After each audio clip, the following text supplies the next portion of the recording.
नमस्कार दोस्तों, स्वागत है आपके स्पीडी सक्सेस चैनल पे। स्पीडी सक्सेस की इस वीडियो में आज हम देखेंगे गुप्त वंश के बारे में।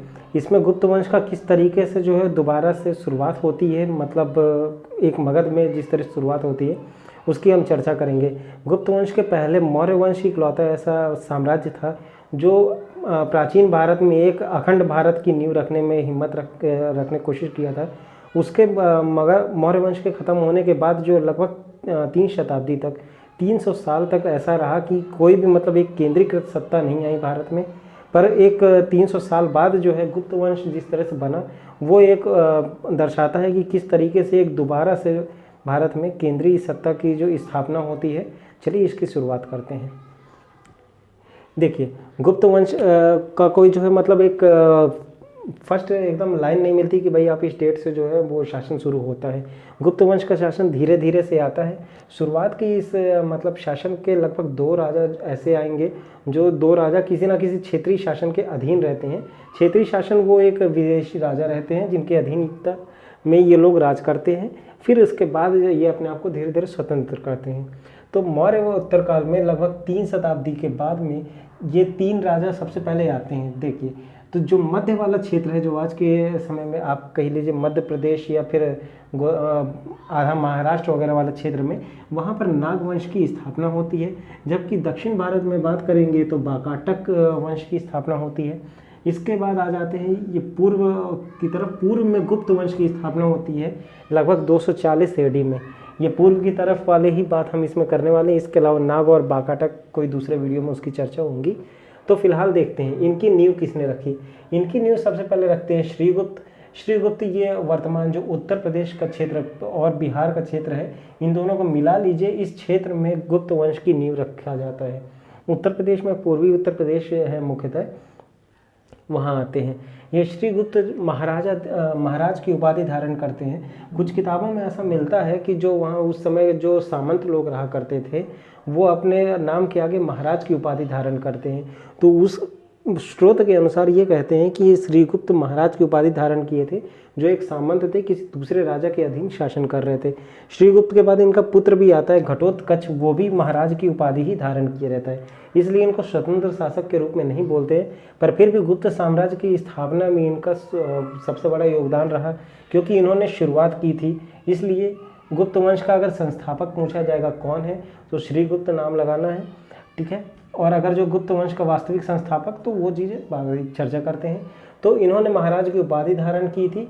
और इसके अलावा इन्होंने ही मगध में ये अमृग शिखा वन में एक मंदिर का निर्माण करवाया था, जिसमें कहते हैं लगभग 24 गाँवों को इन्होंने जो है कुछ दान भी दिए थे, ताकि वो लोग मंदिर के जो निर्माण हुआ है उसके मतलब रख रखाव में अपना योगदान दे सकें।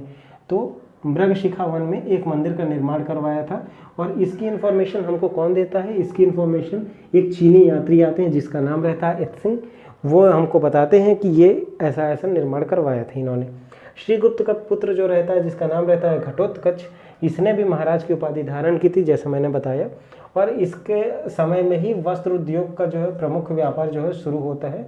इसके अलावा कई सारे और भी व्यापार रहते हैं। बेसिकली इनका जो व्यापार रहते हैं पेशावर और वो अरब और यूरोप की तरफ जो जाते रहते हैं, इस कारण से इन लोगों को गुप्त वंश को बेसिकली जो है एक बिजनेसमैन टाइप वाला वो साम्राज्य भी स्टार्टिंग में कहा जाता है। तो इसलिए इनके वो मतलब शासनकाल में शुरुआती दौर पे वस्त्र उद्योग सबसे ज़्यादा प्रमुख हुआ करता था। और घटोत्कच के पुत्र होता है कुछ दिन बाद। ये श्रीगुप्त का जो शासनकाल रहता है 240 से लेकर के 280 AD तक चलता है, ठीक है, ये चीज़ याद रखिएगा। श्रीगुप्त के बाद जो घटोत्कच आता है तो ये इसका शासनकाल 280 से लेकर के 319 या फिर कुछ किताबों में 320 भी मिल जाएगा, इस समय तक चलता है। तो घटोत्कच का जो है शासनकाल कुछ खास नहीं, बस ये है कि ये भी महाराज की उपाधि धारण किए रहता है और वस्त्र उद्योग को थोड़ा सा जो और प्रमुखता देता है, थोड़ा समृद्धि आ जाती है। घटोत्कच के बाद उसका पुत्र आता है जिसका नाम रहता है चंद्रगुप्त प्रथम। इस चीज़ से कन्फ्यूज़न मत रखिएगा कि ये चंद्रगुप्त वही वाला है। अच्छे से पढ़ाई करिए ताकि सब क्रिस्टल क्लियर रहे, क्योंकि एक ही नाम के कई सारे राजा आते रहेंगे स्टार्टिंग में। तो इसका नाम रहता है चंद्रगुप्त प्रथम। ये एक स्वतंत्र शासक के रूप में अपने क्षेत्र की स्थापना करता है। एक्चुअली होता क्या है कि जो जिस मतलब साम्राज्य के अंतर्गत ये घटोत्कच और श्रीगुप्त वगैरह राज कर रहे होते हैं, जब चंद्रगुप्त प्रथम आता है तो वो अपने राज्य में विद्रोह करता है और विद्रोह के एक बड़े पैमाने पे करता है, जिसके बाद एक स्वतंत्र शासक के रूप में गुप्त वंश की स्थापना करता है। अगर यही इसीलिए क्वेश्चन पूछा जाएगा कि अगर गुप्त वंश का संस्थापक कौन है तो वो श्रीगुप्त है, पर अगर गुप्त वंश का वास्तविक संस्थापक पूछा जाएगा कौन है तो ये होता है चंद्रगुप्त प्रथम। याद रखिएगा, चंद्रगुप्त प्रथम गुप्त वंश का वास्तविक संस्थापक है। इसका समय काल आता है 319 से लेकर के 335 AD तक।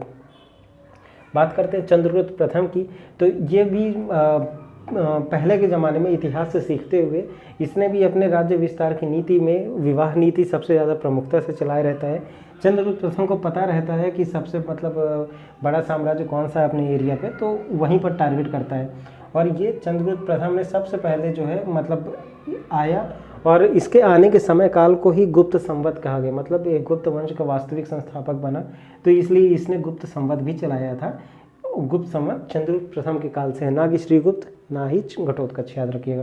तो ये जब आया तो ये जाकर के लिच्छवी के राजकुमारी रहती जिसका नाम रहता है देवी, उनसे जो है मतलब जाकर के विवाह करता है। और विवाह करने के बाद लिच्छवी के जो राजा रहते हैं अपना क्षेत्र को चंद्रगुप्त प्रथम को दे देते हैं। अपना क्षेत्र मतलब वैशाली वाला जो एरिया रहता है वो चंद्रगुप्त प्रथम को दे देते हैं, और इससे चंद्रगुप्त की प्रथम की जो क्षेत्र है वो पाटलिपुत्र से लेकर के वैशाली और आसपास के और कुछ क्षेत्र मिलते चले जाते हैं। और ये जो बिहार का तो बताया ही था, और पूर्वी उत्तर प्रदेश भी इसको मिलते हैं। तो जो वैशाली का जो था वो, तो वैशाली उस समय 2 हिस्सों में था।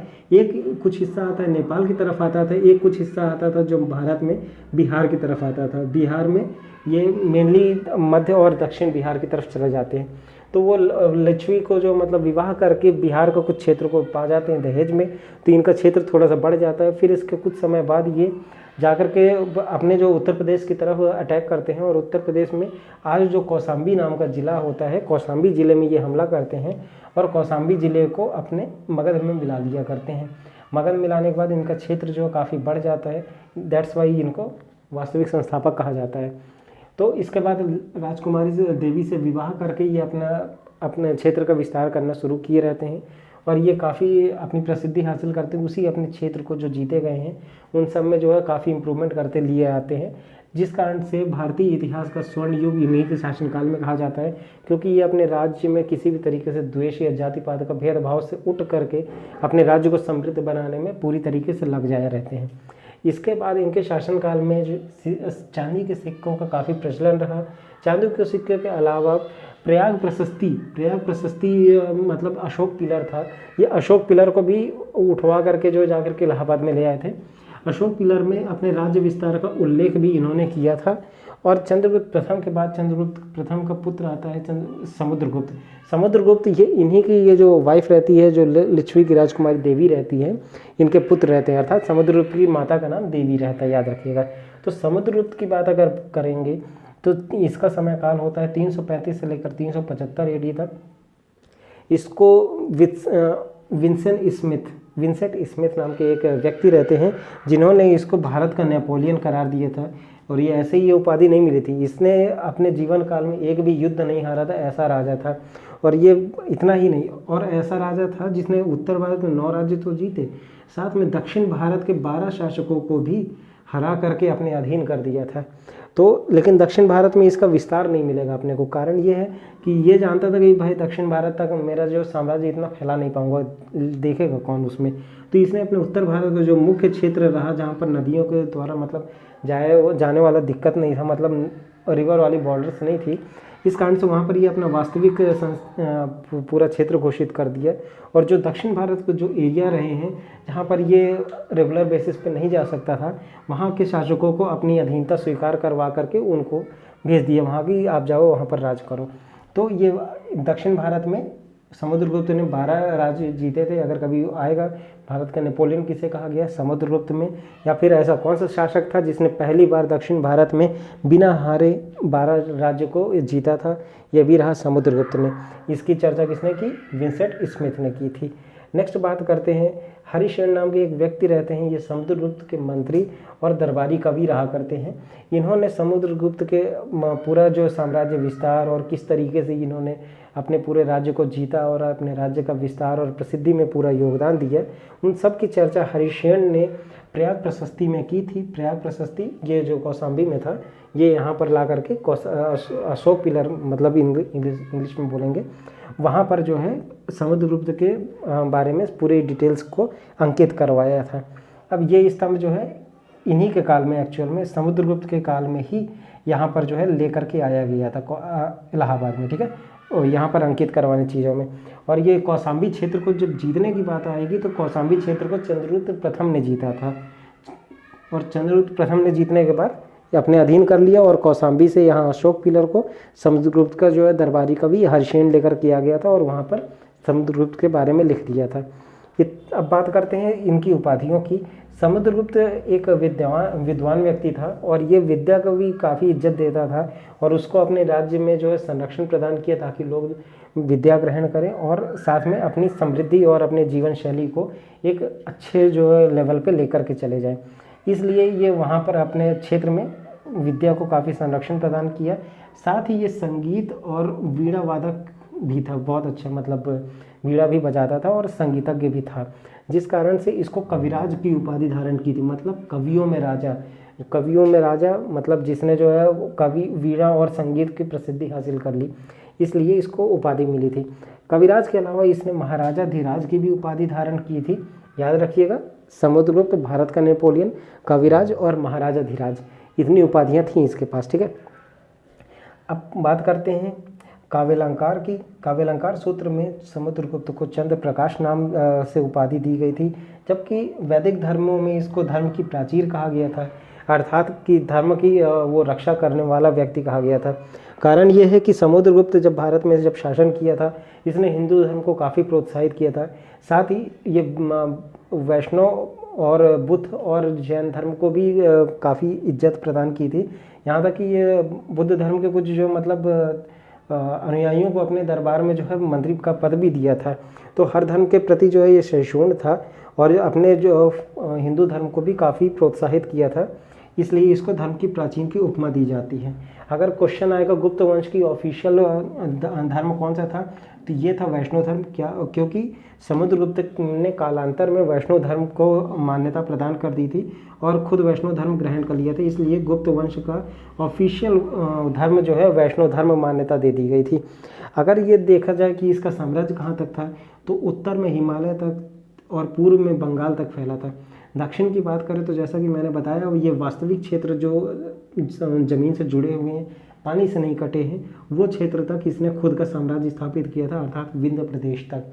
विंध्य के बाद नर्मदा आ जाती है, नर्मदा के बाद सतपुड़ा आ जाता है, तो इसलिए वहाँ पर नहीं गया है। और पश्चिम की बात की जाए तो मुख्य रूप से मालवा का क्षेत्र, मालवा के आगे इसलिए नहीं क्योंकि पश्चिम में अरावली आ जाता था, तो मालवा के क्षेत्र में ये अपने साम्राज्य को स्थापित किया था। यहाँ पर ये देखने वाली बात यह है कि इसने गुजरात में अधिकार नहीं प्राप्त किया था। गुजरात को छोड़ करके पूरे अपने पश्चिम भारत की तरफ इसने अपने आधिपत्य जमा लिया था, इतना पावरफुल राजा था। एक हमको आज स्लोगन मिलता है देखने को, प्रधानमंत्री जी हमारे काफ़ी इसको यूज़ करते हैं, वसुधैव कुटुंबकम, अर्थात पूरी दुनिया हमारा परिवार है।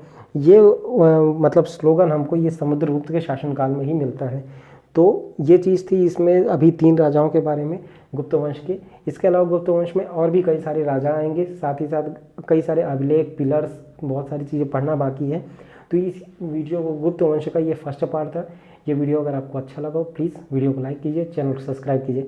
इसका सेकंड पार्ट हम जल्दी लेकर के आते हैं। तब तक के लिए आप प्रीवियस जितने भी वीडियोज़ हैं उनको कंठस्थ करिए, और प्लीज़ कोशिश कीजिए कि अपने दोस्तों के साथ शेयर भी करें ताकि हमको और ज़्यादा प्रोत्साहन मिले जल्दी से जल्दी सारे वीडियोज़ को लाने की।